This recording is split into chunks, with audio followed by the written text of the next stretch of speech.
Salut la famille, c'est Congrats, j'espère que vous allez bien. Alors comme vous savez, ce mercato d'été, il vient de commencer.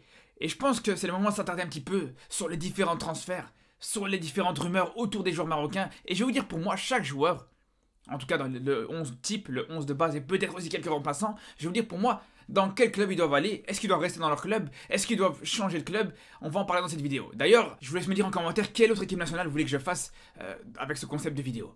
Sinon, on sera en live sur Twitch aussi ce soir pour pouvoir en parler, donc s'il y a un point ou l'autre sur lequel vous n'êtes pas d'accord, vous êtes libre de venir en débattre. Et pour commencer, avec le mercato de cette équipe du Maroc, on va parler bien sûr du gardien Yacine Bounou.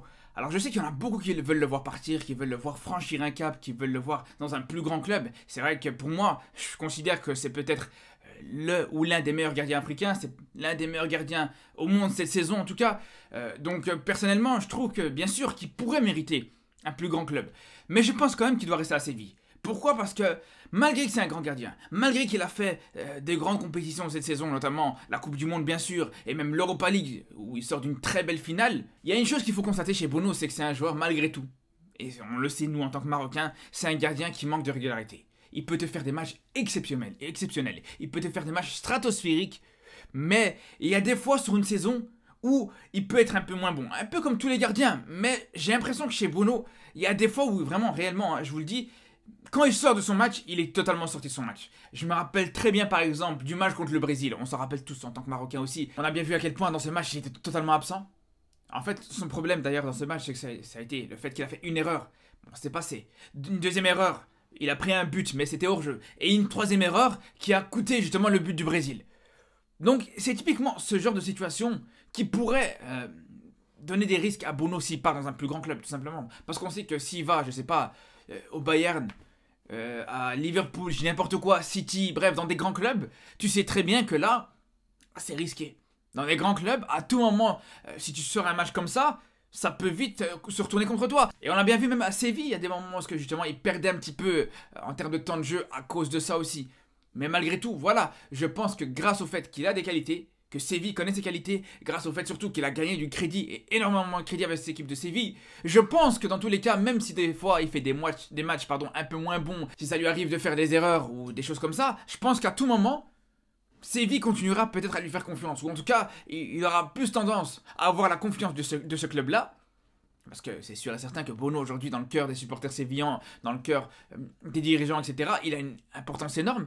Donc c'est plus intéressant de le voir rester à Séville plutôt que d'aller dans un autre club qui sort de sa zone de confort et que, à la moindre prestation pareille, ça a plus lui coûter le reste de sa carrière au final. Après on va parler de Hakimi, pour moi c'est aussi l'un des joueurs marocains qui va faire beaucoup parler dans ce mercato, peut-être même le joueur qui va faire le plus parler, en dehors de Ziyech bien sûr, qui vient de justement avoir son transfert qui est quasiment acté à Al Nasser. Moi je vous l'ai dit et je vous le redis, j'en ai même fait une vidéo où je vous dis que pour moi, Hakimi doit quitter le PSG. On a bien vu à quel point ce club lui réussit pas. On a bien vu à quel point ce club de toute façon réussit, on va pas se mentir, à très peu de joueurs. Ou en tout cas on sait très bien qu'il y a très peu de joueurs qui arrivent au PSG et qui arrivent à progresser dans ce club. Je le dis souvent et je le dis depuis très longtemps. Le PSG c'est un club qui fait rarement progresser des joueurs. Quand tu as des joueurs qui arrivent au PSG, soit ils stagnent, soit ils régressent. C'est la réalité. Après, il y a des exceptions, bien sûr, mais c'est souvent le cas, malheureusement. Et ça, c'est confirmé avec Hakimi. Alors, Hakimi, est-ce qu'il a régressé? Est-ce qu'il stagne en termes de niveau? Mais en tout cas, c'est sûr et certain que le Hakimi du PSG actuellement, c'est pas le Hakimi de l'Inter ou le Hakimi de Dortmund il y a quelques saisons d'ici. Et ce qui est marrant, c'est que les supporters du PSG ils remettent la faute sur Hakimi. C'est la faute de Hakimi, c'est Hakimi qui est mauvais, c'est Hakimi qui est pas bon, c'est Hakimi qui est pas assez impliqué. Mais on sait très bien que moi, je suis persuadé qu'à partir du moment où t'es bon dans tes clubs précédents, que ce soit à Dortmund comme on l'a dit, que ce soit à l'Inter, ou même au Real, où sur son début de carrière, il avait très peu de temps de jeu, mais on se rappelle, moi je me rappelle personnellement, de quelques très bons matchs de sa part du côté de Real Madrid. Donc quand tu vois ça, quand en plus de ça tu vois qu'avec le Maroc aussi il est très bon, que t'as quasiment rien à lui reprocher dans cette Coupe du Monde, que contre le Brésil aussi il sort un match stratosphérique, je suis désolé mais à ce moment-là, tu peux plus remettre la faute sur le joueur. T'es obligé de cibler le club, de te poser la question sur ce club. Est-ce que c'est un club qui lui correspond ou pas? Et moi je suis persuadé que c'est pas le cas. Donc je vous le dis et je vous le redis, il doit partir. Il doit partir dans un championnat plus compétitif. Un club qui va plus l'encadrer. Un club qui pourra le faire progresser. Et surtout il faut qu'il parte dans un championnat et dans un pays qui le reconnaîtra aussi à sa juste valeur. Ça aussi c'est important. À un moment donné, moi je suis désolé, quand tu vois Hakimi, qui est pour tout le monde, on sait que c'est l'un des meilleurs joueurs à son poste. Ok, c'est peut-être pas le meilleur, il y en a qui vont me dire c'est pas le meilleur joueur à son poste, d'accord. Mais il fait partie des meilleurs latéraux au monde, ça c'est clair. Mais quand tu vois que récemment, je crois qu'il y a une semaine d'ici, que RMC te sort la liste des meilleurs latéraux du monde et que Hakimi il est même pas dans les 25 meilleurs, avec la Coupe du Monde qui se sort, avec la saison qui te sort, notamment avec le Maroc, là il y a un problème, il y a une question à se poser. Il y a des questions à se poser, je suis désolé. Et c'est pour ça que là, on est obligé d'espérer qu'il parte dans un championnat, dans un club où là, il sera reconnu à sa juste valeur. C'est la moindre des choses. Parce que ça joue aussi dans le mental d'un joueur, je suis désolé. C'est tout à fait normal d'ailleurs. Et quand on voit que justement, Manchester City s'intéresse à lui, bah, personnellement, je pense que ça peut être exceptionnel si Hakimi signe à City. Avec Guardiola comme coach, mais ça sera incroyable. On connaît bien sûr la qualité de ce coach, mais surtout on connaît cette capacité qu'il a à améliorer, à faire progresser énormément les latéraux droits. Justement, je lisais ce livre-là, ici, qui est dans la bibliothèque. Justement, il en parlait, l'importance des latéraux pour lui dans ses équipes par lesquelles il est passé. Et je pense que Hakimi pourra devenir un joueur exceptionnel s'il est entraîné par Guardiola. On en parlera de toute façon de l'avenir de Hakimi, de ses rumeurs avec City, etc. sur la suite de ce mercato. Sinon, pour parler de la défense centrale, on va commencer par Aguerd. Je vous dis la vérité, pour moi, bien sûr qu'Aguerd, il doit rester à West Ham, ça c'est sûr et certain. Je pense qu'on sera tous d'accord là-dessus. Il vient d'arriver, en plus il a eu une blessure sur ses premiers mois. Mais je pense, voilà, qu'il doit un petit peu s'acclimater à un championnat comme la Premier League, à un grand championnat comme la Premier League, pour pourquoi pas franchir un cap peut-être la saison prochaine. Mais je vous dis la vérité. Je pense que cette saison, si Aguerd reste à West Ham, qu'il n'est pas blessé, qu'il est épargné par les blessures, etc., franchement, il y a de grandes chances que la saison prochaine, la saison d'après, on peut voir vraiment des grosses offres pour ce joueur-là, la vérité. Donc ça sera à suivre, mais je vous dis, non, je pense que vraiment là, actuellement, il doit rester à West Ham. Après, Saïs, là, c'est un peu différent. Il est parti à Beşiktaş. On connaît les limites un petit peu du championnat turc. Un petit peu à tous les niveaux, mais là je trouve, la vérité, je trouve que il a eu quelques offres du côté de la Premier League avec Nottingham Forest, il a eu des offres du côté de l'Olympique de Marseille apparemment aussi. Franchement, je pense que ça lui ferait du bien de revenir dans des championnats plus compétitifs avant que la cannelle commence. Après, bien sûr, la Turquie, c'est pas non plus un championnat de bas niveau, on dit pas le contraire. Mais si on peut avoir justement notre capitaine qui peut revenir dans un des 5 grands championnats ou même dans un grand club, je pense qu'avant la CAN, ça pourrait faire un petit peu de bien avec tous ces joueurs, justement, on va en parler plus tard, mais avec les Boufal ou les Ziyech qui sont partis dans les pays du Golfe. Je pense que ça serait intéressant, justement, de voir un Saïs, par exemple, à l'OM. Avant la CAN, ça serait vraiment, en termes d'image, je trouve une super chose. Et bien sûr que même en termes de compétitivité, ça pourrait lui faire énormément de bien.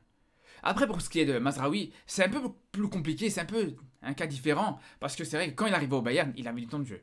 On se rappelle par exemple de ces 2 confrontations contre le Barça. Pour moi, c'est ces 2 matchs référence avec le Bayern. Mais après, la situation elle a évolué. La situation elle a complètement changé. Il y a eu l'arrivée de Cancelo. Il y a eu le licenciement de Nagelsmann. Et là, c'était plus compliqué parce qu'on a vu qu'en Ligue des Champions, par exemple, il est passé parfois derrière Pavard dans la hiérarchie. Il passe même derrière Stanisic sur certains matchs. Donc on va se poser la question, est-ce que Tuchel lui fera confiance ou pas sur la saison prochaine? Et quand on connaît justement le passé de Tuchel, avec notamment Ziyech, etc., on sait que quand Tuchel n'aime pas un joueur, ça peut aller très loin, ça peut devenir très compliqué pour ce joueur-là. C'est pour ça que je pense que vaut mieux pas prendre de risques pour Mazraoui. S'il a une possibilité de partir, s'il a même une possibilité de partir en prêt, pour moi, je pense qu'il doit quand même accepter cette possibilité et saisir cette opportunité. Ensuite, je voulais parler d'Amrabat. Alors, pour moi, franchement, si ça tenait qu'à moi, bien sûr que j'aurais bien aimé qu'il vienne au Barça. Je l'ai dit plusieurs fois, mais je pense que ça sera mort pour le Barça. Apparemment, le Barça s'est retiré des négociations. Ils ne sont pas mis d'accord avec la Fiorentina. Là, apparemment, ce qui revient le plus sur ces dernières rumeurs, c'est la rumeur avec l'Atlético. Et franchement, je vous dis la vérité. Pour moi, en toute objectivité, l'Atlético, ça pourrait être une très très bonne possibilité pour Amrabat. Parce qu'on connaît le style du joueur, on sait que l'Atlético, c'est un style qui pourrait très bien lui correspondre. Ça, c'est sûr et certain. En plus de ça, ce que j'aime bien avec l'Atlético, ce que j'aime bien notamment avec Diego Simone, c'est que c'est un entraîneur qui te fait jouer les joueurs, peu importe leur statut. Peu importe leur valeur sur le marché des transferts. Peu importe leur nationalité. C'est pas parce que t'es brésilien que tu vas jouer plus qu'un Ghanéen ou un Serbe ou quoi que ce soit. Et on l'a vu avec plusieurs exemples. Je pense à Partey. Je pense à Savic, je pense à plusieurs joueurs. C'est une équipe avec énormément de nationalités différentes. Même Kondogbia, qui est centrafricain, parfois, s'il doit avoir du temps de jeu, il aura du temps de jeu. Et ça peut paraître anodin. Mais on sait très bien que c'est pas le cas partout. Et même si je suis supporter du Barça, pour le coup, je peux vous dire qu'au Barça, c'est pas du tout le cas. Au Barça, on sait que ça aurait été une problématique pour Amrabat. On sait qu'au Barça, quand t'es espagnol, tu pars avec un certain avantage. Et si t'es catalan, c'est fini. Il n'y a personne qui pourra te concurrencer à ce poste. T'es tranquille. Donc, c'est pour ça que l'Atlético, pour le coup, ça peut être vraiment une super opportunité pour Amrabat. Ensuite, on va parler d'Ounahi. Alors, Ounahi, il vient d'arriver à l'OM. Bien sûr que, voilà, il vient de se blesser, etc. C'est vrai qu'il n'a pas beaucoup de temps de jeu avant sa blessure. Mais bon, c'est que les débuts. C'est sûr et certain qu'il doit rester à l'Olympique de Marseille. Moi, je pars du principe qu'à partir du moment où tu es blessé, de toute façon, dans tous les cas, il vaut mieux même pas quitter ton club. C'est clair et net. Et surtout quand tu viens d'arriver. Et ça, c'est le cas autant pour Ounahi que des joueurs comme Harit ou Amala avec leurs clubs respectifs. Après, on va être obligé de parler des sujets qui fâchent. Je parle bien sûr de Ziyech. Malheureusement, je pense qu'on ne pourra plus rien faire. D'ailleurs, ce qui est exceptionnel, ce qui est dingue, c'est que quand j'ai vu que ça faisait une semaine que cette rumeur, cette info qui envoyait Ziyech en Arabie Saoudite, elle était apparue, je me suis dit, ça fait quand même un petit temps qu'on a entendu parler de ça, mais il n'y a pas eu d'officialisation. Et justement, j'ai fait un tweet pour dire ça, j'ai dit, ouais, au final, j'espère peut-être encore un petit peu que ça se fera pas, qu'il ira peut-être pas en Arabie Saoudite. C'est pas que 3 minutes après, Fabrizio Romano sort une info pour te dire voilà, c'est quasiment fait, là c'est maintenant quasiment officiel pour Ziyech. Il va signer Al Nassr en Arabie Saoudite, c'est sûr et certain. Et voilà, donc au final il n'y a plus aucun espoir, je peux vous le dire, je peux vous le confirmer. Il va partir là-bas. Je vous ai déjà dit ce que j'en pensais, j'en ai fait plusieurs vidéos, j'en ai fait une vidéo, j'en ai fait un TikTok, j'en ai parlé en live plusieurs fois ces derniers jours. Donc on va pas revenir là-dessus, c'est vraiment dommage. Et c'est vraiment inquiétant, je vous dis la vérité, c'est inquiétant même sur le long terme, que ce soit par rapport à son niveau ou même la répercussion que ça peut avoir sur les autres joueurs. Et ça, c'est dommage. Sinon, après, sur une note un peu plus positive, sur une note d'espoir, on va dire, alors Abdé, personnellement, je pense qu'il a plusieurs possibilités vraiment de faire des très bons choix dans sa carrière, sur cette saison notamment. Ça va être, je pense, une saison charnière dans la suite de la carrière d'Abdé, tout simplement. Et là, je pense qu'il a deux possibilités, soit de rester au Barça, son club de cœur. Je me rappelle qu'il l'avait dit, ou que c'était son père qui l'avait dit dans le reportage qu'on a vu récemment sur Al Edia. Son père a dit clairement que Abdé avait deux objectifs dans la vie: jouer avec l'équipe du Maroc et jouer avec le Barça. C'est vraiment les deux clubs qui le font rêver, les deux clubs entre guillemets, ou les deux équipes qui le font rêver. Donc là aujourd'hui, il a vraiment ces deux possibilités, soit de rester au Barça, ou alors signer dans un club qui ne le fera pas forcément autant rêver, mais dans lequel il aura plus facile à s'imposer, comme on a pu le voir avec Osasuna cette saison. Et là, je vous dis la vérité, actuellement, à l'heure où je vous parle, sans nouvelles recrues dans les postes offensifs du Barça, avec l'équipe actuelle qu'il y a, je vous dis la vérité, pour moi, Abdé, il a sa place. Je vous dis la vérité, pour moi, Abdé, il y a très peu de joueurs offensifs, il y a très peu d'attaquants déliés au Barça qui peuvent rivaliser avec lui. En plus, l'avantage avec Abdé, c'est qu'il peut jouer autant à gauche qu'à droite. Et pour moi, il passe devant un Ferran Torres. De toute façon, c'est simple. Si on compare la saison d'Abdé avec la saison des autres joueurs du Barça, pour moi, à part Dembélé, il n'y a aucun joueur qui fait une meilleure saison qu'Abdé. C'est sûr et certain. Ni Rafinha, ni Ansu Fati, et encore moins Ferran Torres. Donc pour moi, vraiment, je pense qu'il a la possibilité de se laisser une dernière chance au Barça. Vraiment, peut-être sur cette dernière saison, encore une fois, dans la mesure où le Barça ne recrute pas offensivement, ne recrute pas à son poste. Mais je vous dis, dans ces conditions-là, bien sûr qu'il peut se laisser une dernière chance, jusque peut-être au mercato hivernal. Au moins, on sait qu'il aura tout tenté. Si cette saison, voilà, il reste au Barça plutôt et qu'il joue pas, au moins il sait qu'il aura tout tenté, qu'il aura essayé, qu'il aura passé à autre chose. Et enfin, on va terminer avec En-Nesyri. Alors, ce qui est intéressant avec lui, c'est qu'il y a des similitudes avec Bono. Et pas juste parce qu'ils jouent dans le même club, mais c'est que même dans cette tendance à manquer de régularité, ça se rejoint un petit peu chez tous les deux. Alors, c'est vrai que En-Nesyri actuellement aussi, il est en feu, ça on peut le dire. C'est clair et net, cette saison 2023, ou cette année 2023 en tout cas, il est exceptionnel. Il est dans les joueurs les plus décisifs sur ces 6 premiers mois d'année. Et quand je vous dis dans les joueurs les plus décisifs, c'est pas juste à Séville, c'est pas juste en Liga, mais c'est sur toute l'Europe. Il est aux côtés des joueurs comme Osimhen, comme Haaland et tout ça.